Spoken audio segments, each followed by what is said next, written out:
Hey everybody, good morning, good morning. How is everybody doing on this Monday morning? Hope your day is going well so far, friends. My name is Channing. If you're new here, welcome to the Coffee Chat with Chan. I am a journalist, former news anchor, and I do these live morning news updates Monday through Friday morning, starting around 9:30, sometimes 10. I'm a little late today, but that's fine. So again, if you're new here, my name is Channing, former news anchor, but still a journalist, and I do these live daily news updates. So go ahead, do me a favor, start tapping your screen for me. It's an easy and free way to support the live stream. And if you're not already, go ahead and give me a follow as well. I'm streaming live, of course, right now on TikTok, but also on YouTube and Twitch as well. You can find me on all of those at Channing Curtis. Lots to talk about this morning, of course, from all of these different news updates from over the weekend. I have to start off, of course, talking about Pope Francis, who actually died earlier this morning, and the latest with, I guess, the kind of transition of power and how the Catholic Church selects a new pope. I have to talk about the latest with these, now the second Signal chat and Pentagon leaks, and the latest with Pete Hegseth. And today there's going to be the annual White House Easter egg roll, and there are going to be quite a bit of changes with this year's egg roll as opposed to years past. So yeah, go ahead, tap your screen for me, and as always, if there's a specific news story that you want to talk about, or if you have comments on a news story, leave it there for me in the comment section, and we can always talk about that. Alexandra, good morning, friend. Thank you so much for sending me your daily heart. Yes, please go ahead, start tapping your screen, and if you don't mind, please send me your daily heart. I'd really appreciate it. Thank you so much, guys.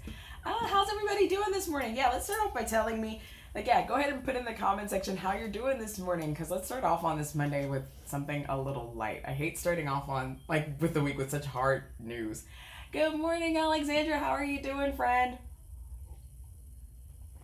How is everybody doing on this Monday? Hopefully you had a good weekend. I know there were a lot of storms that were rolling around across the country, so hopefully everybody stayed safe. There were reports of tornadoes, especially hitting throughout the Midwest and Oklahoma and Texas areas. So hopefully everybody is staying safe.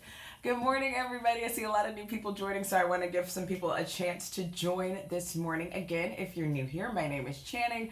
I'm a journalist, former news anchor.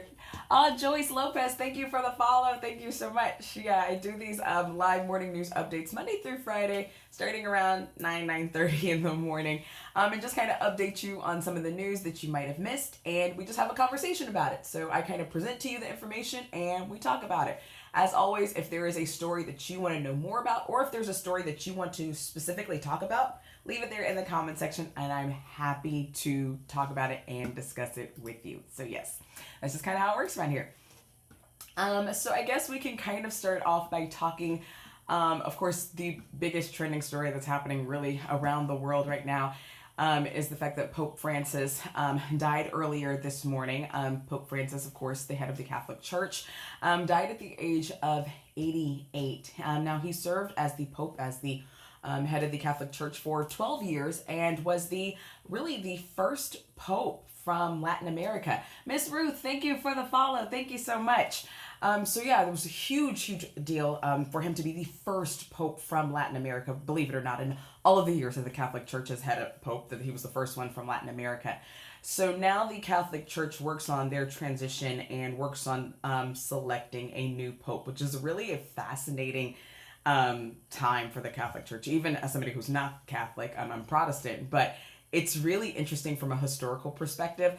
If anybody's interested, the movie that just came out not too long ago, Conclave, the Academy Award nominated film, actually pretty well depicts what's about to happen next. If anybody's interested, you can actually stream it right now. I think it's available on Max is what I watched it on. But it's a pretty decent depiction of what is about to happen in regards to how the cardinals elect the next pope, and all of its secrecy and the pomp and the circumstance that goes around all of this is really about to take place. So essentially what happens next is a conclave is about to happen to elect the next pope, and this is all done in secrecy. And technically any Roman Catholic male can serve as the next pope, but it's just been tradition since the late 1300s that it's been a cardinal that's been elected to be the next pope. And they do have essentially a list of cardinals who are pretty much like in the lead to be the next pope. And yeah, none of them are Americans or anything like that. And of course, like the ballots are done in secret, and you might remember and seeing like even when Pope Francis was selected to be the next pope, that how they do the ballots, and you see the smoke rising above the Sistine Chapel there. And if you see the black smoke, that means that they haven't come to a consensus on who the next pope is going to be. And if you have the white smoke, that means somebody has actually been elected. So yes, it's really interesting and fascinating. Like I said, there are tons of great articles that have actually been written over the last several hours explaining the whole process. The Associated Press has a really good one. I actually read another one from the BBC, and also the Vatican themselves have a really good articles explaining the whole process. But like I said too, if you just want to watch something, Conclave, the movie that just came out not too long ago, actually does a pretty decent job of, even though it's a dramatized version, of course, and they have a lot of drama that goes on, it's a really actually a pretty good movie that explains what's about to happen next. Christy S., why are people saying the world is about to end? Oh, that's a great question. I don't know. People always say that, honestly. Like, is it specific? Like, are they saying something specific this time, or are they just saying in general? Because I'm not sure. Let's see. I'm live hopping today to spread love, positivity, and roses. Have an incredible day. Oh, thank you so much. I appreciate that. Thank you. That's so awesome. That's really sweet. Thank you so much. Ashley, happy Monday. Maritza, happy Monday. Yeah, Ashley, agreed. Christy, yeah, like, we're not going to feed into the negativity. I hope you're having a great day, Christy S. And you know what? Like, we're not going to listen to the people who are saying that. Hopefully, like, we all have a great Monday. Oh, and thank you for the heart. Yeah, hopefully we all have a great Monday. And yeah, we're not going to listen to the people who are saying that one today. We're going to have a great Monday. Hopefully, I see a lot of new people are just joining, so good morning, guys. If you are just joining, my name is Channing, journalist, former news anchor, going live here Monday through Fridays with morning news updates. So I just like to present information, and we have a conversation about it. So if there is a news story that you want to talk about, discuss more, learn more about, please feel free to leave me a comment there below, and we can talk all about it. Happy to discuss. Right now we are talking about the death of Pope Francis, and really what is next to come with all of this. Oh, Beaker, thank you so much. That's so sweet. Christy, thank you so much. Thank you so much. And Mike, thank you for the follow. I appreciate that. Sam, thank you for the heart, guys. I appreciate you all so very much for the support this morning. Thank you, thank you, thank you all. Can I discuss the voucher system in Texas, pros and cons? Oh, yes, I can go into that one. That's a great topic, actually. We discussed this a little bit, I want to say last week or maybe the week before. But yeah, we can absolutely go into that one. And this is actually a big topic, really kind of across the nation. Arturo, good morning. Bad superstar. Love that. Thank you for the follow, friend. All right, so let's talk about this voucher system just a little bit. And if anybody is not familiar, what this person is talking about here is the school voucher system. Essentially, the school choice voucher system is what some people call it. And it's really gained in popularity across the country. And it's really making headway in Texas. I want to say it just passed the House, and I think it's up for a Senate vote. I could have the two confused. I'm not in Texas, but I'm from Texas, and I have covered this a lot when I was actually still working as an anchor in Texas. So specifically what this is talking about is the argument is that right now, as it stands, is that your property taxes essentially pay for public schools throughout the state. That's the way public education works throughout the country, right? Is that your property taxes essentially pays for the public education system. But what this school voucher system specifically wants to do is allow you to take your property tax dollars and put it towards the education system of your choosing, right? So essentially your property tax dollars would follow your child to whatever school that you would want to put them in. So you could take it and put them into a private school, or put them into a charter school, or into the public school of your choice, hence the choice system, right? So proponents are saying this would allow you to say if you're in an area that doesn't have like the greatest public school, it would allow you to put your kid into a better private school or into a better charter school. Or if your child has specific learning needs or even a learning disability, or maybe they thrive better in a different environment, it would allow you to put your child in that environment where they could thrive more. And you would be able to take, because that is your money, your property tax money, you could use that money and put them into that system. That's what proponents of the law say. Opponents of this proposal say that, well, one, it's going to disproportionately take away money from public schools, which, well, it would. Because if you're allowed to take away this money from the public school systems, a lot of people are going to pull their kids out of the public school system and put them into private schools and charter schools and essentially just bleed the public education system dry. Opponents also say that, well, if you put your kid into this private school system, it doesn't mean that your money is going to necessarily pay all of the fees it's not going to completely cover a private school education or even a charter school education. You're still going to have to make up the difference. For example, like in Texas, there are a lot of very expensive private schools like St. Mark's, like Jesuit, Ursuline, Hockaday, very expensive private schools there. So your property taxes aren't going to necessarily cover that entire tuition amount. So you're still going to have to pay whatever that tuition amount is. So you'd still have to pay out of pocket.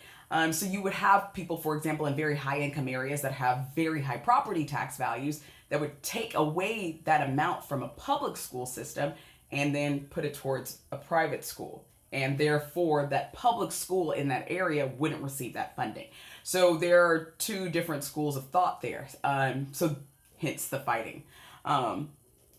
We do school choices in Massachusetts. Yes, you do. Absolutely, yes. I lived in Boston, yes, and very similar system there, Courtney. And yes, this absolutely guts the public school system in certain areas. Hence why, exactly, opponents of this are vehemently against this, and rightfully so, because you can, like me just even explaining that, I definitely see the pros and cons to both. Absolutely.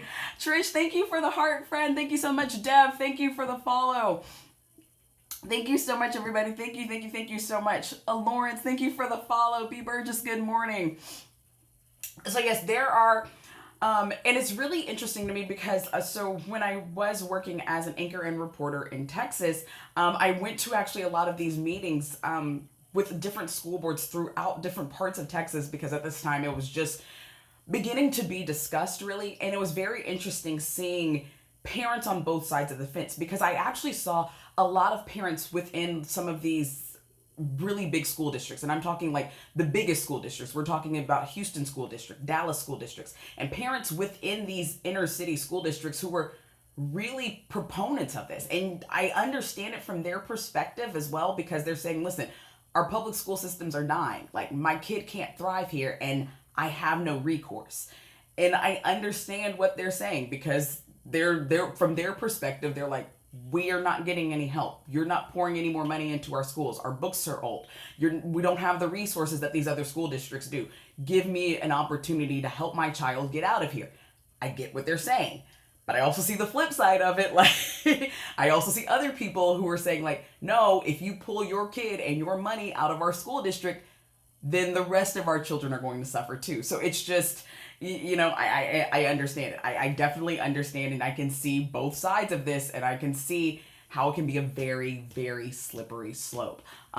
Absolutely. Mario, thank you for the rose. Thank you so much. So yes, I hope that explains things in a very, very basic, very, very base level way. I hope it did. So yeah, Science, thank you for the follow, friend. Thank you.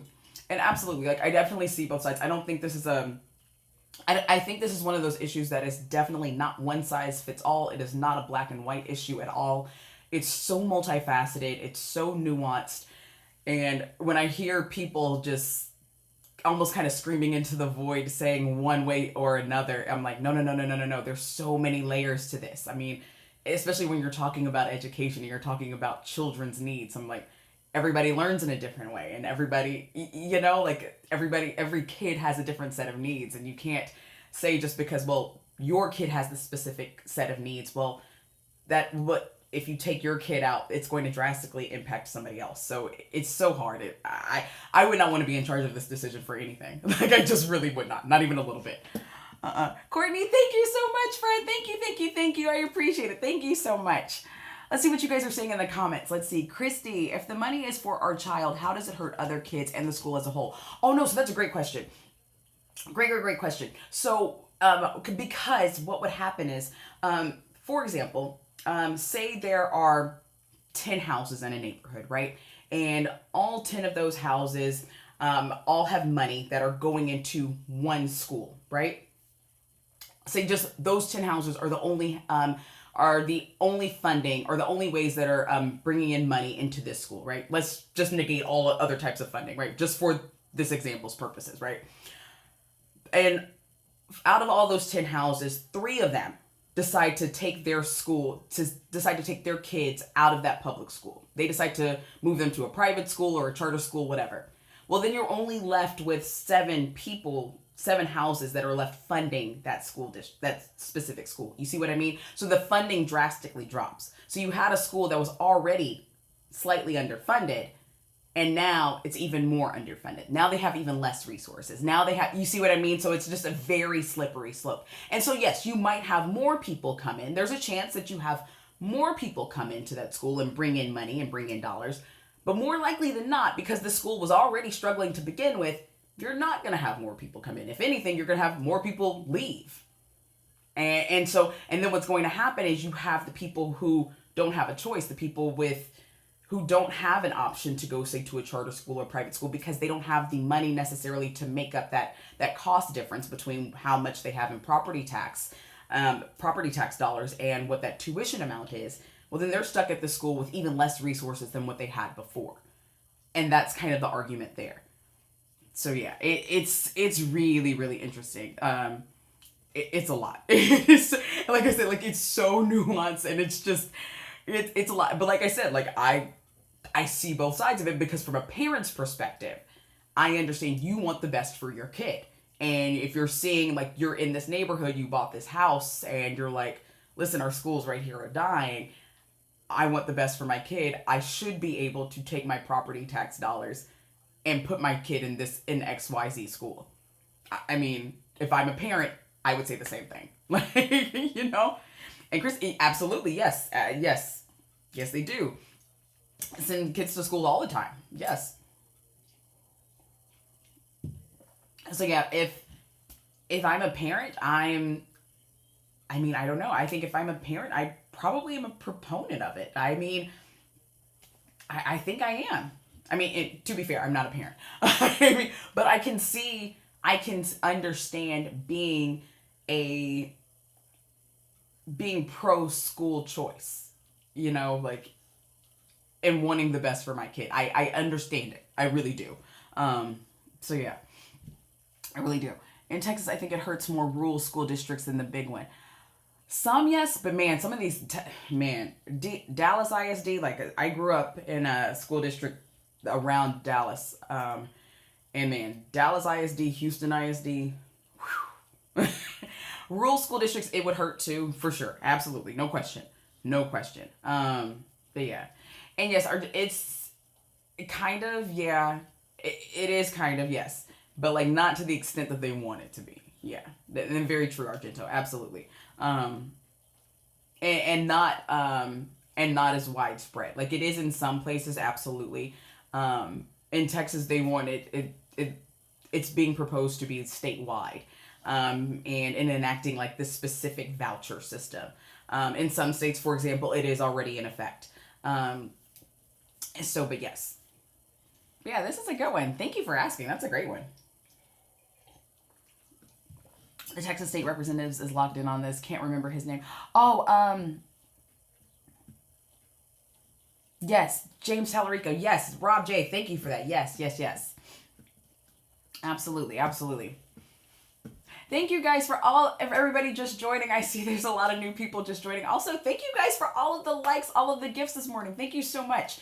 For anybody who is new just joining, my name is Channing, journalist, former news anchor, and I do these live morning news updates Monday through Friday. I like to just kind of present the news, present some facts to you guys, and then we just have a conversation about it.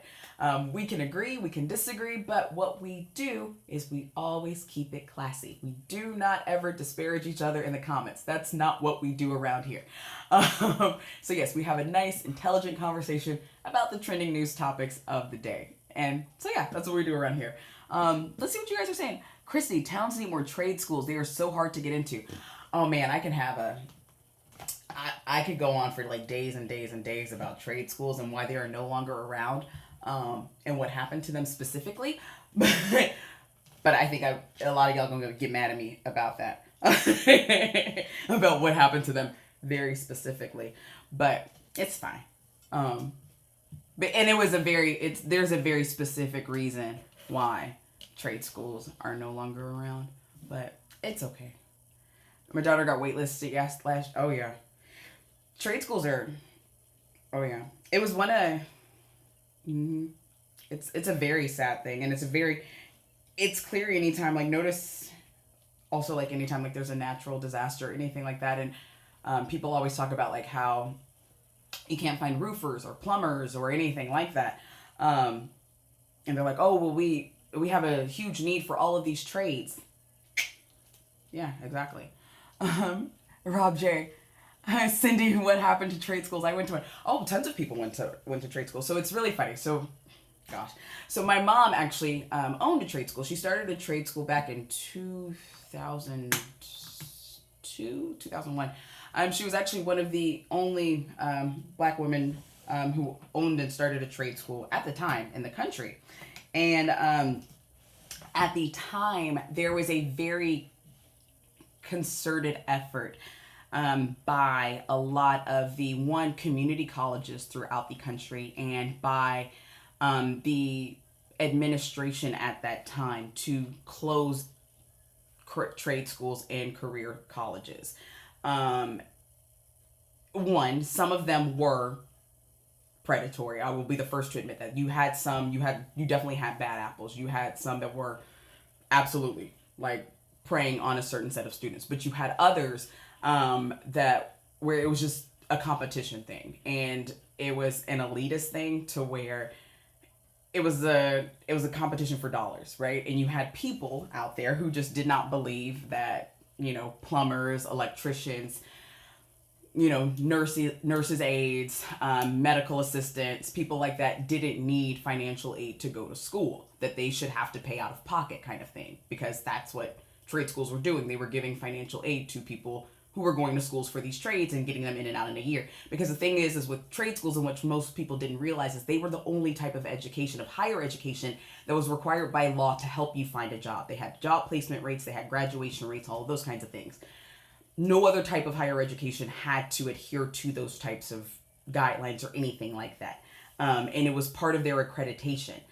And yeah, it was a very concerted effort by like the different community colleges and even other colleges and universities to kind of essentially do a smear campaign, but then also to kind of do away with those colleges systematically so that they could kind of do away with all of those trades. And then kind of slowly but surely notice how all of those trades got into community colleges. And then now that's where a lot of those programs is in community colleges. Mm-hmm. Oh, thoughts on Harvard. Oh, Harvard is in for a fight. Harvard is in for a bit of a fight. Yeah, they're in for a large fight, I think. They have the money to do it. They definitely have the money to do it. They have the backing. They have the alumni to do it. But I think a lot of people do. I mean, they're losing a lot of money. I'll say that. And if anybody can stand up for what they believe in, I guess, I think it's them, for sure. But I'm interested to see what's going to happen there. Absolutely. Oh, thank you for the follow. Thank you so much. Yeah. I'm interested to see exactly what happens here, because, so here's the thing. When it comes to like federal funding, things and Christy, like, listen, agreed.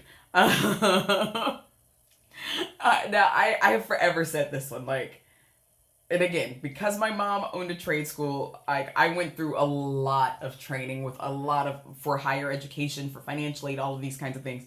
So I know a lot about like Harvard's funding specifically, and it always annoyed me that Harvard got special funding, that Harvard was allocated all of this amount of federal funding that never made sense to me. And that's why, like, when Harvard was always praised for, oh, we're giving free tuition for this and we're giving away this, it was never that they're giving this kind of stuff away. They got so much money from the federal government that it offset costs. Like, that's all it ever was. Like, it's so annoying, like, when I hear these things about them.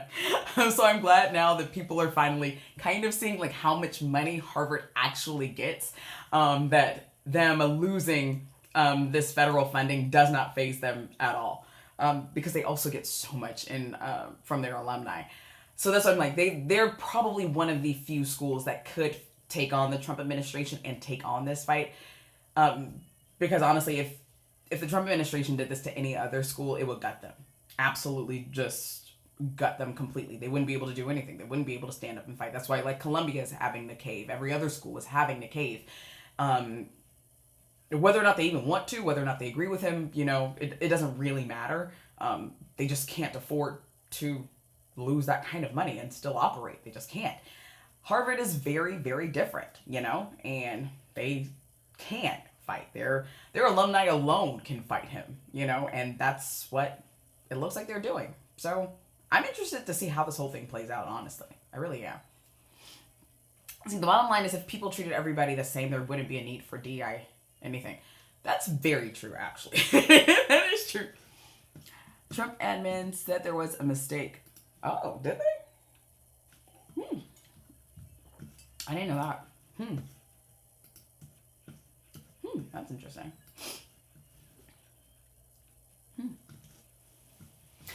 So how's everybody's Monday doing? Let's see, what else is trending in the news today? I started off with this one this morning. Of course, this one's the biggest trending story in the world right now. With Pope Francis dying earlier this morning. The Holy See was 88 years old. Yes, 88 years old. He served as Pope for 12 years, and was the first Latin American Pope ever, which somehow blows my mind that he was the first ever. And so now the Catholic Church will begin their next phase in selecting a new pope, which even if you're not Catholic, it's a really fascinating process. Like, I'm Protestant, and this is just a fascinating process for me, because they go into essentially, like, all of these different, like, just things that are just rooted in, like, symbolism and secrecy. And so they go into this conclave process. And if you're not familiar, there was actually a movie that recently came out and was nominated for an Academy Award even. I believe it's still available on streaming on Max, and it's actually called Conclave. It's a really good movie. It's, of course, dramatized, but it actually is a pretty decent depiction of what's about to happen and how the cardinals go about electing the next pope. Because, yes, they actually do elect the next pope and select who is going to next be over the Catholic Church. So, yeah, it's, like I said, it's really interesting just because, like, I'm a history nerd, and I just think it's really, really fascinating. Courtney said just after JD was there. I thought it was really, when I saw, like, the alerts all pop up this morning, I was just like, no. I was like, no. I was like, there's no way the Pope just died. Wait, what? The irony of it happening just right after Easter for me, more than anything. I was like, oh my gosh. Like, I was like, oh my goodness. DeQueen, thank you so much for sharing the live. Thank you. I appreciate it. Yes, please keep tapping your screens, guys, and sharing the lives and liking your, tapping your screen. I really appreciate it. Thank you. Thank you. Mario, the name of the movie, it's called Conclave. Yes, it is actually called Conclave. And I'm trying to remember, it has like an all-star cast. Oh gosh, why am I blanking on everybody's name? Ralph Fiennes, I think, is in it, and I'm blanking on the names of the other people, but it's really good. Tom Hanks, Angels and Demons. Yes, that's a really good one too. It's a good one. Have I seen Sinners yet? No, I have not. I'm gonna see it this week though at some point. I couldn't go see Sinners during Easter weekend. Stanley Tucci. Thank you guys. I was like, why am I blanking on this man's name? Stanley Tucci. That is exactly who I was thinking of.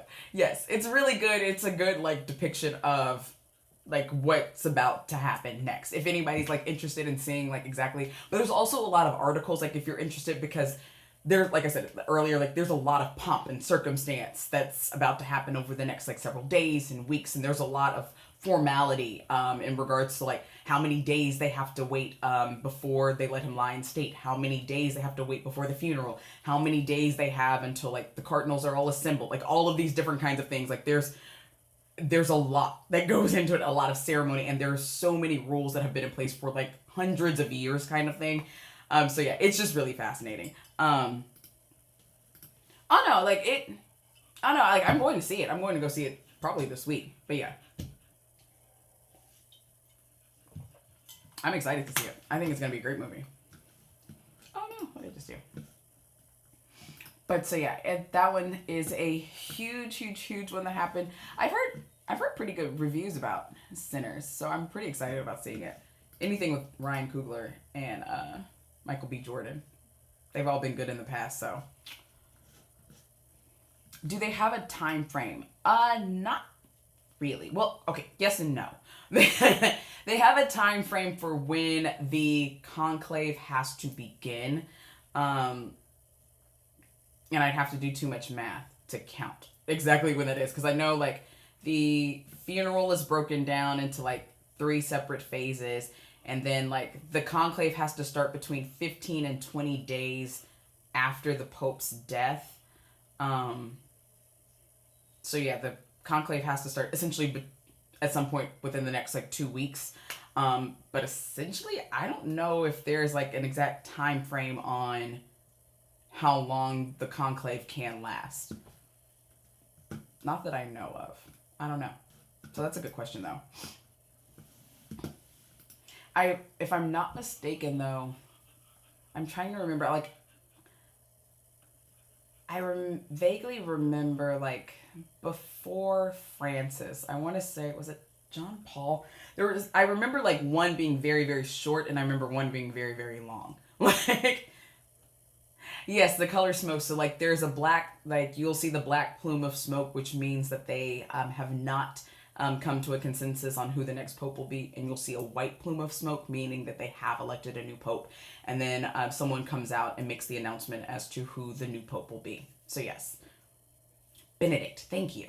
I watched the Da Vinci Code 3 times. I'm an expert. I loved that movie and that book. I really did. I was way into it. So yeah, that one was a really, really good one. Let's see. Also today, President Trump and First Lady Melania Trump are going to be hosting the White House Easter egg roll. It's an annual tradition, but this year's going to be very different. So according to CBS News, instead of the candy-filled plastic eggs, they're actually going to use some 30,000 real eggs. And they're also this year's egg hunt is going to be sponsored by corporations. Now, usually, it's sponsored by the American Egg Board. But this year, sponsors who shell out $200,000 will get a custom branded activation banner kind of thing, and 4 tickets to the brunch with the First Lady, and a choice of a meet and greet or White House tour. There are also other packages available for $125,000 and $75,000. And then Amazon, YouTube, and Meta, of course, are some of the sponsors for the event, and have various stations at the event.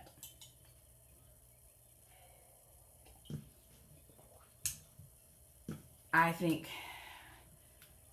that's really interesting. I think that's really interesting. I just think that's really interesting. I mean, Courtney's asking, what do I think of his Happy Easter tweet? I mean, and here's the thing, and I feel like I have to say this all the time, anytime I say anything about either political party. I am an independent, right? I am an independent. And I always like to say this because I dislike both parties pretty equally. And I'm also just not I am not one of those just like all out and out like Trump haters. I'm really not. Because there are quite a few policy proposals at least, that he has, that I do agree with, right? So I'm not one of those people that just like anything that he does that I just dislike. This one right here, like, you know what I mean? Like, I take each thing that a person does. And thank you, Rev. Thank you. So this one right here, though, I was like, this one right here makes me scratch my head. Like, I don't understand. Like the Easter tweet for one, or I guess the Easter post, because I can't remember, did he post it on Truth Social or on X? Because I saw it actually in a Fox News article. So that's why I was like, I don't know where he actually posted it from. But yeah, the statement on Easter, I was like, I'm sorry, what are you doing? Like, what is that? I don't understand that. Karen, exactly. Eggs are so expensive. Why are we using real ones? That to me is just almost, that's a slap in the face of everything that he ran on and everything that he's saying that he's doing right now in regards to trying to lower prices and everything like that. And the whole corporate sponsorship thing. And I don't know, like, I don't care about the corporate sponsorship thing as much, but I do care about you having Meta, Amazon, and YouTube up there as your corporate sponsors, and like having stations up there. That to me, I'm like, I don't like any of that. Like that like all of that is just like a slap in the face of every single thing that you ran on. Like, I don't understand it. Like, but again, like, but this is again why I say I don't like either party, and I think I'm just at a loss for words. I'm like, what the heck is happening here? And yes, monetizing Easter is definitely counterintuitive to the gospel, 100%. I hope for listen, I am not the world's greatest Christian. I don't know everything about the gospel in no way, shape, or form. But from what I do know about it, that's not it. That's not it. Like, yes, let them eat cake. Like, I can't. I'm not in agreement on this one. Not even a little bit. No way, shape, or form. Like, this just seems like this is insane to me. I'm like, what are we doing here? And I like to know, because like I know I do have a lot of followers, and if anybody is on here that it is very much so like in agreement on this, please let me know. Like, because I want to know what your thought process is. Like, what do you think about this? And or even if you are just typically like a Trump supporter, like, let me know what your thoughts are on this. Because, like, seriously, like, and I'm not being funny, I just want to know.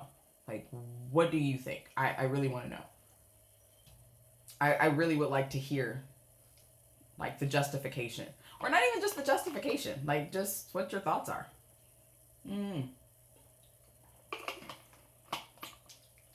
Jesus walks in, turns over the tables. Because, yeah, I don't know. And I'm trying to see. So they still are in like inviting kids through the lottery, like a lottery system from all the U.S. States and territories. So that is still in place and being enacted. But yeah, other than that, it's going to be very, very different, I guess. I don't know. Yeah, that just... I just have to, like, I'm just like sitting here shaking my head. I'm like, I don't know. I don't get it. Like, I don't understand it. And not even a little bit. This is one where I'm like, there are no words for this one. Not at all. In other news, though, I'm not sure if anybody heard about this one too. The Associated Press is reporting that Pete Hegseth had another chat on Signal, on the app Signal. Remember where the whole thing went down with whether or not it was actually war plans that were leaked on the Signal chat with the editor-in-chief of The Atlantic. Well, now another chat has come out on Signal, where this time Pete Hegseth was actually sharing some details of a Yemen strike, but this time It was with his wife was on it and his brother. And so, yeah. Now, this originally came out in the New York Times. And this one is where he actually shared some similar details.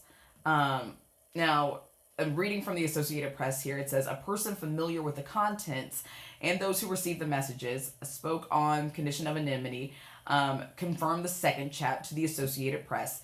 The second chat on Signal included 13 people, and the person also confirmed that the chat was dubbed Defense Team Huddle. The New York Times reported that the group included Hex's wife, who is a former Fox News producer, his brother Phil, who was hired at the Pentagon, and his brother is actually there as a Department of Homeland Security liaison. The White House and the Pentagon said late on Sunday that disgruntled former employees are spreading false claims. So the White House and the Pentagon are saying that this is not true, and anonymous sources are saying that it is. So a bit of a he said, she said situation here. I do want to say that. So yeah. Trilogy saying, no surprise here. Courtney, yes, Peak is uniquely unqualified to me. Dark Willow, yes. Yes, they are saying that a lawyer was on there as well. I do want to say, though, the Associated Press is not reporting that a lawyer was on. Other media outlets are. So it depends on the media outlet in which you're looking at that says whether or not the lawyer was on there. So yeah, which I think, let me see, I think it was The Guardian that I saw that said, I'm trying to see who else said that there was the lawyer on there. But it was first reported, to be clear, in the New York Times. So yeah. They wrote an op-ed, put his name on it. Yeah. So yeah, I do want to be clear on that. So some media outlets are reporting, and the Associated Press is reporting theirs based on, I believe it's a different source than from whom the New York Times is reporting. Based on like how this is written, it looks like they're independently verifying theirs from a different source, based on how this is reading. Yeah. So they're confirming theirs from a different source. It looks like, so that could be why they're not saying anything about like the attorney that was also on, the lawyer that was also on, that was cited in the New York Times article. So yeah. So yeah, really interesting stuff. You know. What can I say? Another day, another good news day, you know. There's always something happening. Always.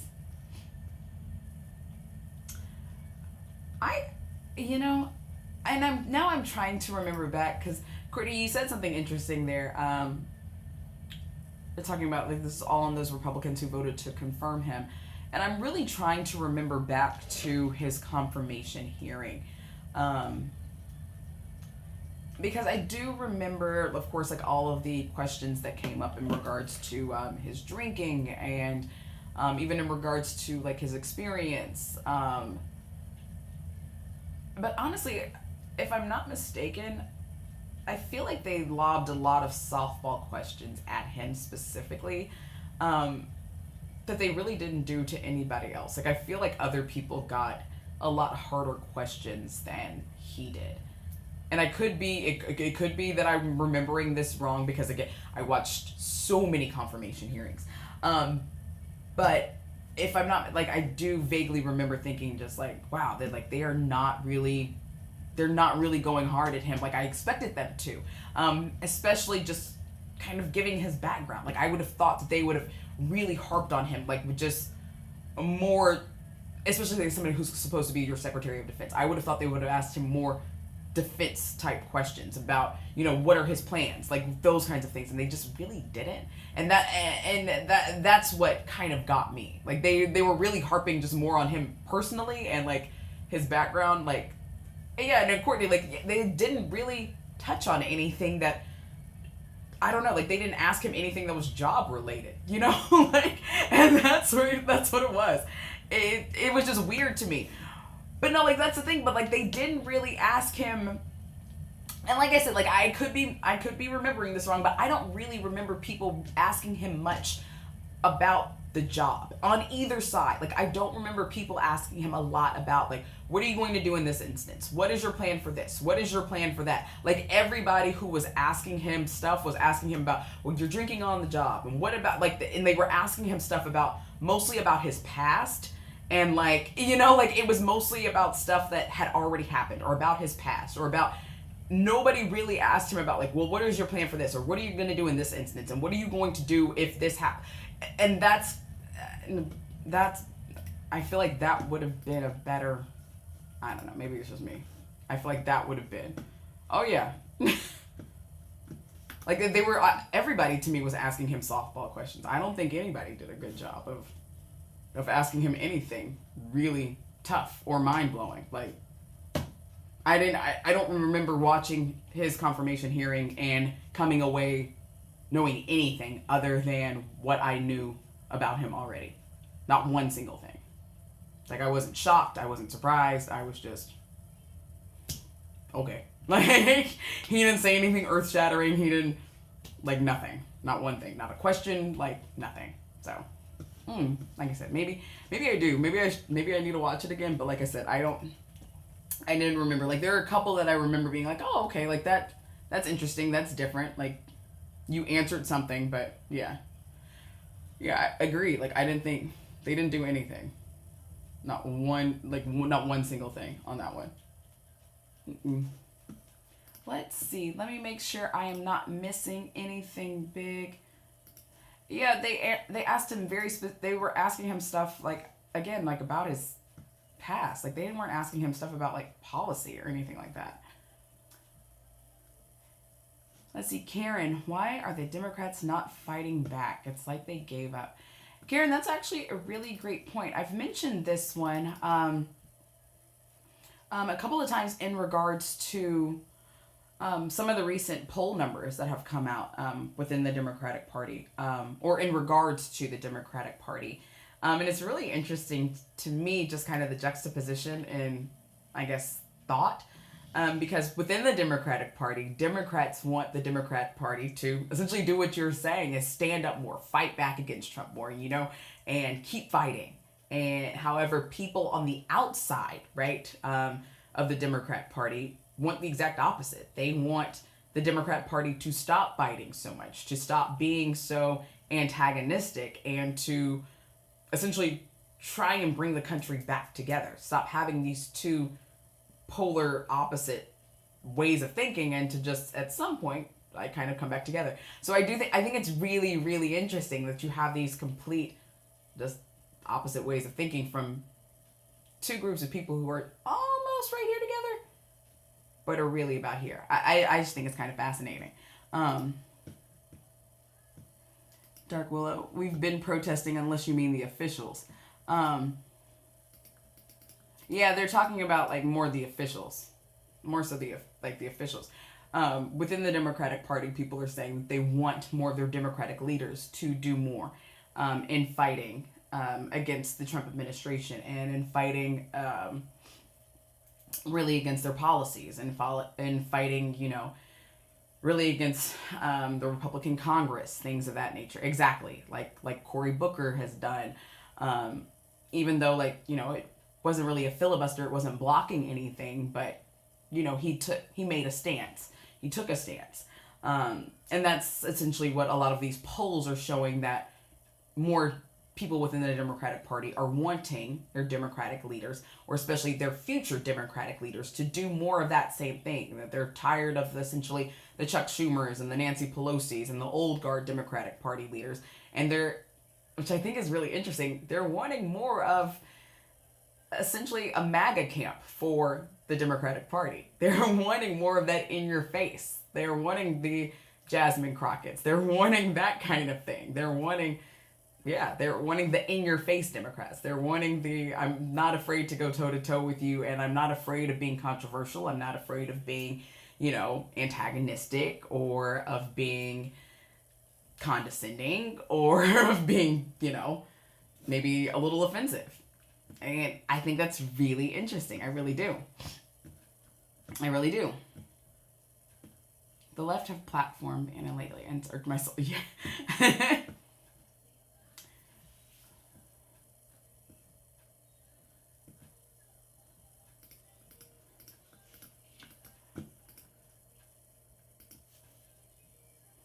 Ooh, Kate, what do you mean?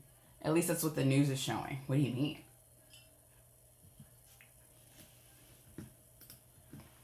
Well, Dark Bullet, you know what? I'll be honest with you. I've seen a lot of people who are not MAGA say the same thing. I've seen a lot of people who claim to be even Democrats say it was performative. Mostly because, he wasn't filibustering anything. So I've seen kind of both sides say something similar to that. I don't really have an opinion on what he did.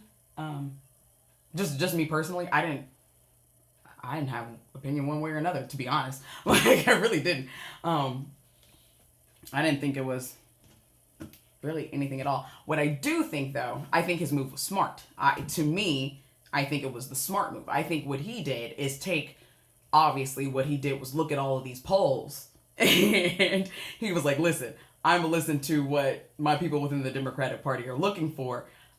I know that they want us to take a stronger stance. I'm going to take a stronger stance. Here's my opportunity. I'm going to seize it. That's, to me, it was the smart move. It was the smart move. And I will say, and I'll be honest with you, everything that every politician does is performative. They don't do a single thing that's not.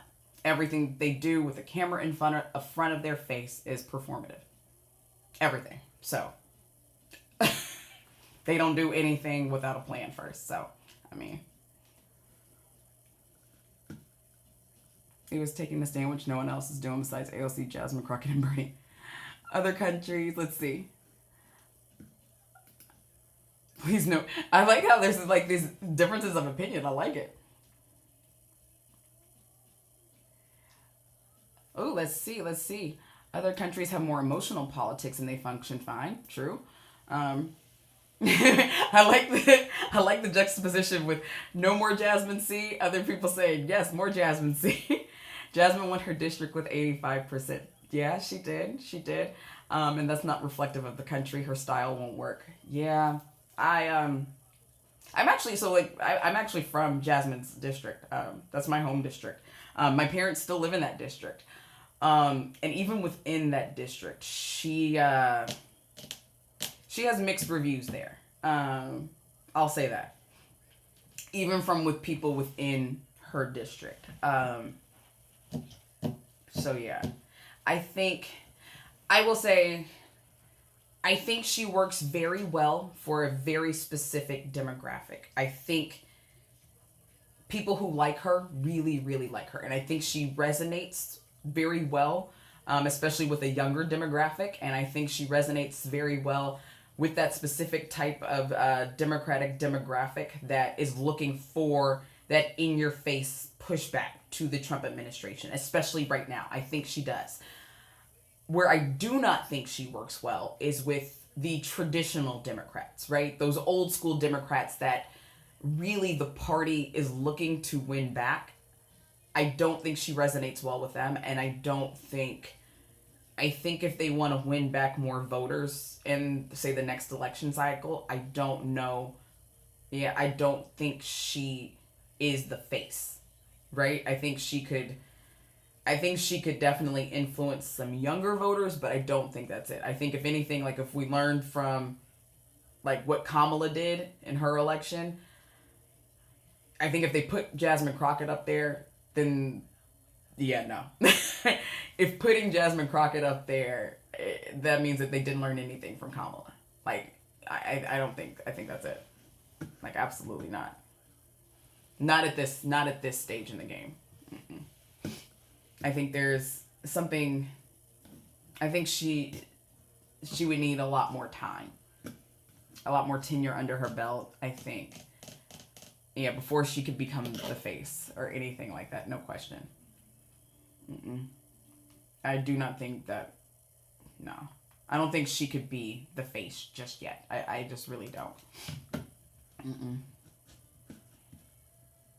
Yes, and I mean, yeah, she did win with 85%. She really did. I mean, Bernie has had the same message since 93. I mean,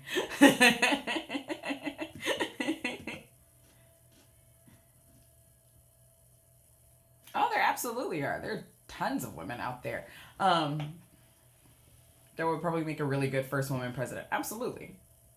Absolutely. No question. I kind of hate, I have like very mixed feelings like when people talk about Kamala. Um, because it's just, yeah, Karen, I just feel like we haven't seen that person yet. And when we see her, we'll know. Yeah, I feel like some of the candidates that we've had so far, like Kamala's issue was her campaign. Kamala's issue was just, I almost feel like, I feel like the Democrats set her up to fail. Like I feel like they didn't even want her to win. Like whoever was running her campaign, I was just like, y'all didn't want that girl to win, like at all. They set her up. Like I was just like, this is the worst campaign I've ever seen. Like this is terrible. I feel like they almost just like threw that campaign away because they were, maybe it was because they were so late in the game and they just didn't care. I don't know. Like it was just that was wild to me. Hillary's was, man, Hillary was just like, man. Hillary's was, I felt like hers was more so her hubris and just like, I feel like she thought she couldn't lose. I feel like she so believed that she couldn't lose and she was so much better than Donald Trump that she didn't believe that she could lose, and that was her downfall. I think that was it. So yeah, I feel like most of these have come down to like campaigns and to public perception more than anything else. I really do. I also feel like Olivia Pope from Scandal easily could have fixed both of these, but also that's just me. Maybe it's just me. I don't know. All right, friends, it looks like it is about 11 o'clock. Whew, we have talked a lot today. I hope you guys have a fantastic Monday. Thanks so much for joining me this morning. We have had a good conversation today. I'll be back here tomorrow morning with more news updates. If you're not already, go ahead and give me a follow. I'd really appreciate your support. And once again, make sure that you're following me on all of my other platforms as well. You can find me on YouTube at The Channing Curtis. You can also find me on Twitch, Instagram, all the meta platforms as well at Channing Curtis as well. Courtney, thanks, friend. You have a good day as well. All of you guys have a fantastic day, and I'll see you back here tomorrow morning. Bye, guys.